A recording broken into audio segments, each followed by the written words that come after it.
Lá brethe Anna a bhí ann. Bhí sí chósáasta. Thug mamó amháin Béirín bán de Anna. Thug an mamó eile Béirín domhde. Seachas an dá, bhí an dá Béirín díreach mar chéile. An Béirín bán is mó a heanúig le Hannah, a deir mamó amháin. Seafud a deir an mamó eile.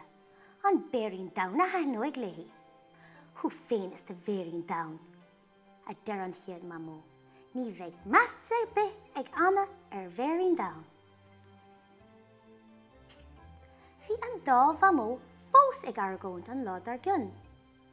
Éisló a deir Anna le féin. Is measa iad ná beirt fáiste. Agus níor bhíad an dá bhamó amháin a bhí ag argóint. Bhí an dá Béirín aige chomá. Thosa siad ar maidin agus Anna ag amacht ar scoil. Agus lean siad ar raig tríd an ihe nuair bhí Anna ina colla. Is lomsa Anna a deir Béirín bán. Mis a chunig dosachaí a deir Béirín domh. Thosa siad ag tarrant na plide. Haring siad agus haring siad go dtí go raibh nach raibh plidir bifách ar Anna. Rúsigh an chalín bocht agus í préachta leis an bhuacht. Nuair a bhí Anna ag sprí an lád ar gcionn, chuir sí na Béiríní síos taobhla na chéile. Thosaigh an brú agus an trid. Behear go raibh Béirín bán sínte ar an urlár ag Béirín domh. Sa croid mise an tamadán sin a deir Béirín bán leis féin. An sin rinne sé rud éigean ó fásach dána. Suas leis ar an deisc, áit a raibh mála scoile Anna fágtha. Leag sé an mála an nuas ar Béirín domh. An lád ar gcionn bhí picnic acu. Doscail Béirín bán budéal mé an áis. Cha sé spúnóg de le Béirín domh.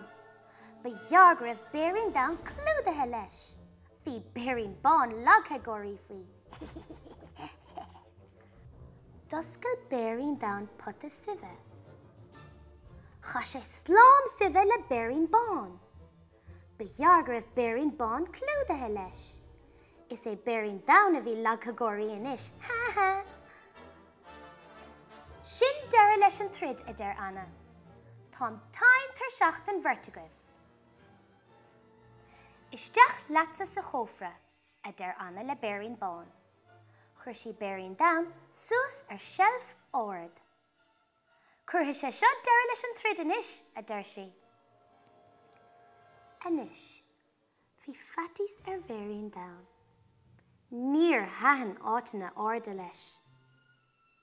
Fatís níos measa a bhí ar Béirín bán. Níor hahan átainna dorcha le siúd. Cábhail tú curtha ag Anna a bheidh Béirín bán amach an ggófra. Níl me ná an breanú a deir Béirín domh.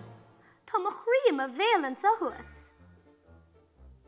Níl mise in an tada a eáilistigh an seo a bheidh Béirín bán. Tá mo chríam a bhéal sa chomá. Doscail Béirín domh a thuaille go maul. Chonaic sé eitlóg taobh thuaiste. A Béirín bán a bheidh sé. Tá plean agam. Suas ar an telf ord le Béirín domh. Rug sé ar an eitlóg. Tá an telf seo uafásach ord a deir sé. Cuinigart a bheidh Béirín bán. Cuinigart. Chuinnig Béirín domh air. Rug sé ar an eitlóg, agus léamh sé a nuas den shelf. A nuas leis, a nuas tríd an air, a nuas chuig an urlár, díreach os cór an chófra. Tá me tacht a bheidh Béirín domh. Is gearga me tú an muithas sin. Doscail Béirín domh doras an chófra, agus isteach leis. An sin, plop. Chún an doras mór traum taobh hir de Béirín domh. Tá míad sónathe geart a níos a deir sé. Thosa sé a cuine. Éiste níos maith an Béirín a deir Béirín bán. Be tú go bra, nach fuil mise an seo le a thaobh. Bhí cheann tamalaí eile ní raibh smid le clostal an ggófra. Maidin bhreannaigh Anna suas ar an tilf. Cóbhfuil béirín domhan imithe, a deir sí. D'oscail si doras mór tram an chófra. Céir de bhí rompaí istigh sa chófra doracha ach béirín bán agus béirín domhan. Ina gul agus sábha bhí siad agus cuma Anna hásta ar an marteacha. Bhí Anna hásta chomá. Bhí deireadh leis an troid idir béirín domhan agus béirín bán.